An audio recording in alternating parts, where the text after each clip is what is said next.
You are watching an Al Bear review. Cue the music.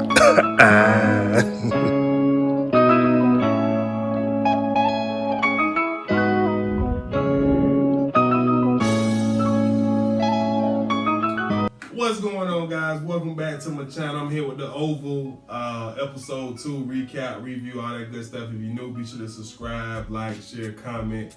I ain't gonna even lie to you, man. When I was watching the show, I almost canceled the show already. I know it's crazy, but it got juicy, real juicy. So anyways, picking up from last week episode, Ruth, which is the Kelly, the child name is Kelly. The mama who in the court, her name is Ruth. Pretty much her and her court R. Kelly friends, they come in there and take the child. Now, just going through the scene in my mind right now, Nancy had the child, in the corner behind her with a butcher knife. And the little girl is talking about something. Mommy, I don't want to go with you. Why are you doing this? And so, obviously Ruth, she done been in the court. The leader, R. Kelly, done put all kind of crazy stuff in her head, saying, they talking crazy about you to your daughter, etc., etc. So, Ruth, the name Ruth kind of just sounds like it belongs to some type of cult or group that's just not normal. But anyways, she goes up to Nancy and she was like, "You ain't gonna stab nobody. You know what? I don't know what you got that knife for. You ain't gonna do nothing." Nancy was like, "You come close to us, I'm gonna kill you. And of course, she ain't killed no damn body. Ruth went up to her, basically took the knife out of her hand, called her court friends to come in. They took the girl and go put her in the car. And Nancy going outside, let her out. I was just like, Tyler, really? Nancy had a whole knife in her hand. Like, she could have cut one of them. But, so anyway, I'm going to kill this storyline. Go ahead and kill it like this. So, Nancy, she get in the car. She riding around the city. She looking for the girl. Now, it's a cult. I understand you trying to find your grandbaby. But, baby, it's a cult. You ain't going to find them. You ain't going to find them. So, she ends up calling Sharon, which is her son Barry's girlfriend, to help her. And long story short, Sharon, whatever the damn girl name, she was like, "Let's just go home, call the police." They called the police. Now, I don't know if it's the way the house was built, but it appears that the damn police came through the back door. But I have not been to the new Tyler Perry Studios. I don't know. But anyway, they ain't even stick to the show. So the police come in, they let them know what happened, and he lets them know that we've been dealing with the court Rackadocious. Like, Tyler, really? Rackadocious. Whatever. The cult name is Rackadocious, and basically they have been kidnapping their own children and I guess bring them to the cult, and it's not illegal because nobody has guardianship. And so not Ruth, but Nancy and Sharon was like, "Look, my son Barry has full custody." The officer was like, "We can't review custody papers. All we can do is tell you to call the judge in the morning and call my boss," and the police just leave. And I'm just like, Tyler, really? But I don't know the law that way. You know what I'm saying? I don't know how to deal with no court or nothing like that. So anyways, moving on. Sam, which is, I guess he's some type of White House security, he comes out and tells Richard, your son Barry in trouble. That damn Gail, the daughter of the president and the first lady, talking about something, he raped them. And, Barry, he comes out and telling his dad, I didn't do nothing, I promise. Now, I ain't gonna even this is the first episode other than the whole fighting scene. I don't know what it is about Tyler Perry and his actors. It just kind of feel like he just be shooting stuff and, they be shooting, action, cut. Scene 47, action, cut. We don't get no damn better than this, we're gonna keep this. Like, sometimes it feel like the acting, it definitely could be better, but it seems like he just kind of settled for whatever reason. So Barry just, "Dad, I didn't do anything. I promise I didn't do anything." All this, all that. But anyways, moving on. So, yeah, we're moving on. We'll talk about that later. So, Donald. which is, I guess, the president chief of staff. And his wife, and her name is Lily. She designed the dress. She was not able to make it. She got caught on the airplane in the storm. Now she in the bathroom hunching Bobby baby. So anyways, Donald, he calls Lily while Bobby in the middle of just, in the bathroom. They just doing the nasty, and the phone rang, and she gets Bobby, hold on, wait, boom, boom. So she accidentally answered the phone, not realizing it.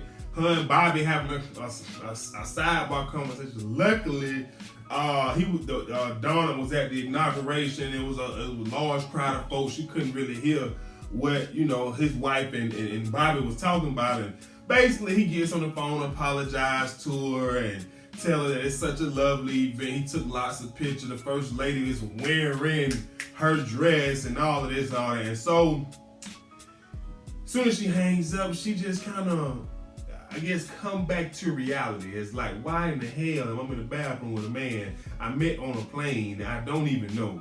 Like, so that's what's going through her mind. And so she tells him to, this is wrong. Can you please leave? And obviously, he like you tripping. Like, no, I ain't going nowhere. And so, long story short, she identifies he has a wedding band on, and she was like, oh, you married? And he was like, oh yeah. And she was like, you do this often? He ain't had nothing to say, but long story short, Bobby, he said that he gonna make her never forget this moment. So he basically, snatches her purse, pulls what's in it out, saying that he gonna make sure she never forget it. So they leave the bathroom, so they get on the plane, and he slides her his number, and of course she rips it up, right?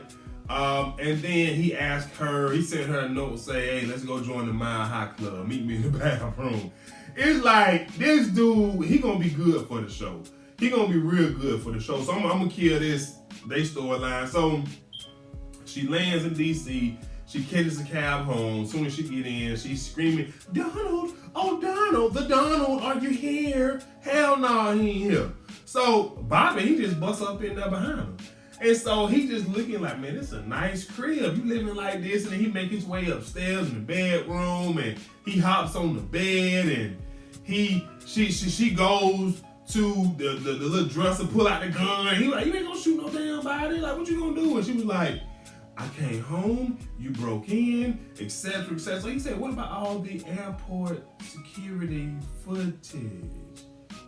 She ain't had nothing to say. So I don't really know what happened. She asking him what he wants, and he said, I want you. And she like, what is your name? He said, Bobby baby. It was funny how he said it. But all of a sudden, Donald walks in, hey baby, and then thing, she shoots Bobby like 2 or 3 times. Now Bobby ain't gonna die. I think I seen online Bobby is in like either 12 or 17 episodes, so he ain't gonna die. So let's just get that out of our system. But I can't wait to see what, how Bobby made both of their life a living, a piece of crap. So the president's son, his name is Jason. He is a pervert. He at the inauguration feeling on booty, and the security got to make sure they get him before he get caught. So we're gonna deal with his perverted ways. You feel what I'm saying? So anywho, the president and the first lady, they meet the new staff. They get welcome to the White House, and Priscilla, before they get there, Priscilla tells Richard that don't worry about Barry. The truth is gonna come out. It's not, we're gonna handle it. So anyways, the president and first lady, they tired, so they go to bed. So as they upstairs, the president is on the phone, and we thinking he talking to a whole man, but he talking to his little side piece. So he go use restroom, and his wife, Victoria, she gets the phone, she calls the side piece back, and she like, if you know what's best for you, B-I-T-C-A, you ain't gonna call this nothing. Like, you gonna go on about your business. And then little girl hang up in the ear. She was just like, don't try me. I'm the type to send somebody to your front door. You understand? I've met you plenty of times. I know who you are. You was at our wedding. You was present when my second child was born. She went down this whole list, and it was kind of creepy. I'm just like, damn, well, y'all do a lot to stay married to politicians. But whatever. And so he comes out the bathroom like, what the hell going on? And she was like, the president don't need no smartphone. She go try to flush it, but it's some type of one of them Galaxy phones, and he go and get it and say that it's water resistant, water damage proof or whatever. So she go and he was like, who do you think you are trying to tell me what I can and cannot do? I am the freedom of the free world. And she says, I'm the Ivy League graduate who turned the all-American country boy into the president. And she's like, I should be president. And so I see what Tyler going for the more bougie White House relationship between the first lady and the president and the kid. Like, they bougie black. Well, the president ain't black, but she bougie black because she talk all that crap on the phone, talking about she the bee that'll send somebody to your front door. Like, first of all, you bougie and you super light skinned. You don't know nobody that's by that life to go to handle none of that. You need to stop. I know Tyler gonna write it in. That's how you gonna. But anyway, so she talking about she should have been president. So he like, girl, please, do you read the things they say about you? And he start reading off mean things, right? So they getting ready for bed, and the Donald, he gonna be called the Donald. He might as well get ready for it. The Donald comes in and try to tell the president without the first lady knowing that, hey, your daughter's saying that she was raped, but the president was like, she like a dog with a bone, and she said, yeah, a dog with a small bone. She talking about his bone, but nevertheless. He tells the both of them that their daughter is claiming that she has been raped. Of course, President Franklin, or whatever I don't know his first name, but the president, I want him arrested. I want this man sit your white country behind down. Let us handle this. So Victoria, she said, let me go holler at my daughter real quick. Like, she went in there with a doggone bucket of water. She poured on it, and she woke her up, say, spread them legs. The rape kid is here. You accusing the boy of doggone raping you. So we finna get down to the bottom of it. So the little girl denied to give them permission to actually do the rape kit. And so she said, well, look, if you ain't lying, and we want to make sure you ain't lying, because a boy's life is basically about to be thrown away, you need to spread them legs. So I'm going to have these three strongest men up in here come and hold you down, and we just going to take a swab. And so the girl finally fessed up and said that she was lying. I was happy that happened. And so Victoria, she leaves, and the Donald is waiting for her. Like, the Donald, take your behind over there and do some chief of staff duties. Like, be Cyrus Beam or something. Make it's like, but anyway, she tells the Donald, don't listen to a goddamn thing my daughter say. She's a liar. The only thing you need to do is control that monkey that you put in the Oval. And don't wake me up at night talking about some bull crap my daughter talking about. I was just like, damn, boy. Like, she bullshit, but I think I'm gonna like her. I think I am, even though her acting ain't really the best, but like I said, Tyler Perry, like, it's good enough. So anyways, moving on. Richard is having a conversation with Sam and Priscilla, basically saying that he'll quit his job as the head butler to save his son. And the Donald comes out of nowhere, because the Donald went to go talk to Barry and basically asked Barry what happened, and Barry told him. But Victoria then told the Donald that her daughter lied. And so instead of him going and he hearing them talk, instead of him going down there and telling Richard there's been a misunderstanding, let's just move forward, he go in there and say, is that right? You willing to quit? He say, well, your son is outside where he can go home. Everything cleared out. And then he had a nerve to say, but make sure you or him never speaks to this ever again, or he will press charges. And so I'm just like, nigga, you know that they lied. The girl lied. Like, why is you talking like you somebody to be like? It just pissing me off. So then Richard getting ready to leave, and he gonna tell Richard, you can tell me thank you any moment. Nigga, you ain't do nothing. Like, you ain't. The Donald getting on my nerves. So Richie and Barry in his little cheap 1999 Dodge Ram. I don't know how he the head butler at the doggone White House and got that old cheap truck, but that's what it is, Tyler. Barry in there crying like, Dad, I didn't do what I promised.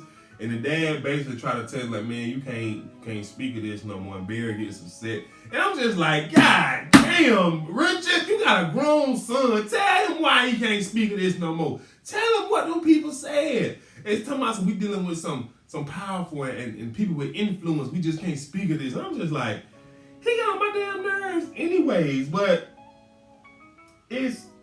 I don't know. So they get home. Richard telling Barry, you got to calm down before we go on the inside, because if you don't, your mother and everybody gonna know it's something wrong, and we don't need them to know exactly, whatever. But Barry calmed down, but Barry ain't ready to let this go. But he calmed down. They go in the house. Nancy and Sharon break the news about Ruth coming to take Kelly. And Barry kind of said, Mama, how the hell you let this happen? And then Ruth, why how you talk to your mama? But he storms out. So the previews from next week look promising. This episode, like I said, I almost canceled it until I seen Bobby Bailey get shot. And I find out he gonna be on the show for at least 17, 15 episodes. So until next week, y'all let me know what y'all think of the show. I think it got potential. Tyler just got to stay on it, man. But I do think it got potential, man. So I'm gonna holler at y'all good folks later, man. Y'all be easy. Peace.